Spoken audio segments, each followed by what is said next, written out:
Hi everyone, welcome back to my channel. আজকে আমি চলে আসলাম আরেকটা নতুন ব্লগ নিয়ে। কেমন আছো সবাই? আমি আলহামদুলিল্লাহ অনেক ভালো আছি।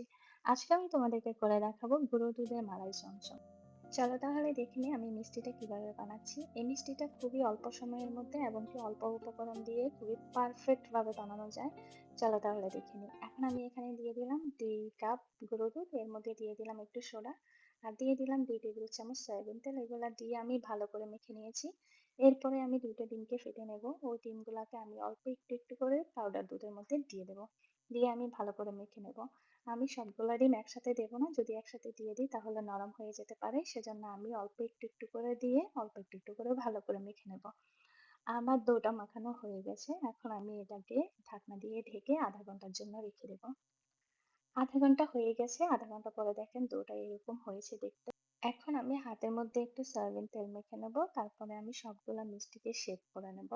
সবগুলা মিষ্টি শেপ দিয়ে আমি একটা একটা করে একটা আলাদা প্লেটে রেখে দেব। ওই প্লেটটাতে আমি আগে থেকে একটু তেল মেখে রেখেছিলাম, না হলে নিচে লেগে যাবে। সেজন্য অবশ্য নিচে লাগবে না, কারণ আমি এটার মধ্যে আগে থেকেই তেল দিয়েছিলাম। তারপরেও আমার একটু ভয় লাগে, যদিও নিচে লেগে যায় তাহলে মিষ্টিগুলো ভেঙে যাবে। তো এজন্য আমি আগে থেকে একটু তেল মেখে রেখেছিলাম। তো আমি সবগুলো মিষ্টিকে একটা একটা করে শেপ করে নেব এখন। সবগুলা মিষ্টি যখন শেপ করা হয়ে যাবে, তারপর আমি এগুলা দুধের মধ্যে দিয়ে দেব। আমি দুধটাকে আগে থেকে জাল দিয়ে কমিয়ে রেখেছিলাম। তো এখন আমি সবগুলা মিষ্টিকে দুধের মধ্যে দিয়ে দেব। দিয়ে আমি অল্প আছে চুলার মধ্যে ঢাকনা দিয়ে রেখে দেব। আর যখনই ঢাকনা দিয়ে রেখে দেবো তখন সবগুলা মিষ্টি ফুলে এক একটা ডবল হয়ে যাবে। আর আমার মিষ্টিগুলো আমি অনেক বেশি বড় করি নাই, একটু ছোট সাইজে রাখছি। কারণ ছোট সাইজে রাখলে আমার কাছে ভালো লাগে। বেশি মিষ্টি যখন বেশি বড় হয়ে যায় তখন আর ভালো লাগে না। আর এগুলো এমনিতেও ফুলবে, ফুললে একটু বড় হয়ে যায় এমনিতেও সাইজে। আর যদি একটা ডিমের বড় বড় সাইজে বানানো যায় তাহলে একটা ডিম দিয়ে 11 থেকে 12টা মিষ্টি বানানো যাবে। আর ছোট সাইজে বানালে 15 থেকে 20টা বানানো যাবে। তো আমি এখানে আমার দুধটা ঘন করার জন্য আমি এখানে দিয়ে দিলাম একটু কনডেন্স মিল্ক। কনডেন্স মিল্কটা দিয়ে দিলে আপনার দুধের যে রসটা আছে সেটা খেতে মজা লাগে এবং কি ঘন হয়। আর এই মিষ্টির দুধটা যদি ঘন হয় তাহলে দেখতে ভালো লাগে, খেতেও মজা লাগে। দেখুন আমার মিষ্টিটা হয়ে গেছে। এক একটা ফুলছে অনেক মাশাআল্লাহ। এখন আমি সবগুলা মিষ্টিকে বাটিতে নিয়ে নেব। বাটিতে নিয়ে নেওয়ার পরে এখানে আমি দিয়ে দেবো একটু কাজু বাদাম। কাজু বাদামটা আমি আগে থেকে একটু ছোট ছোট করে কেটে রেখেছিলাম।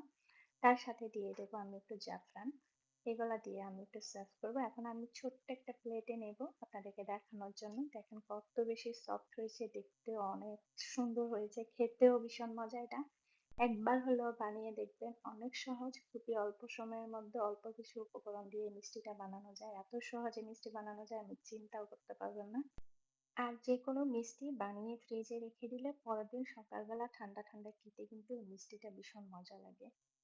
আমি আমার মিষ্টিগুলাকে বানিয়ে ফ্রিজে রেখে দিয়েছিলাম, ছোট একটা ফ্রিজে সার্ভ করে তারপরে ফ্রিজে রেখে দিয়েছিলাম। 3টা মিষ্টি নিয়েছি আমি এখানে। দেখেন এগুলা দেখেই বুঝতে পারবেন যে কত বেশি সফট হয়েছে এবং কি খেতেও ভীষণ ইয়ামি। যারা জীবনে মিষ্টি বানান নাই তারাও কিন্তু এই মিষ্টিটা বানাতে পারবেন। এটা বানানো একদমই সহজ, খুবই অল্প সময়ের মধ্যে অল্প কিছু উপকরণ দিয়ে মিষ্টিটা বানানো যায়। তো সবাই ভালো থাকবেন। আল্লাহ হাফেজ। Bye bye and take care. আর সবাই আমার জন্য দোয়া করবেন। চলে আসবো নেক্সট টাইম অন্য কোনো ভিডিও নিয়ে। আল্লাহ হাফেজ। Bye by.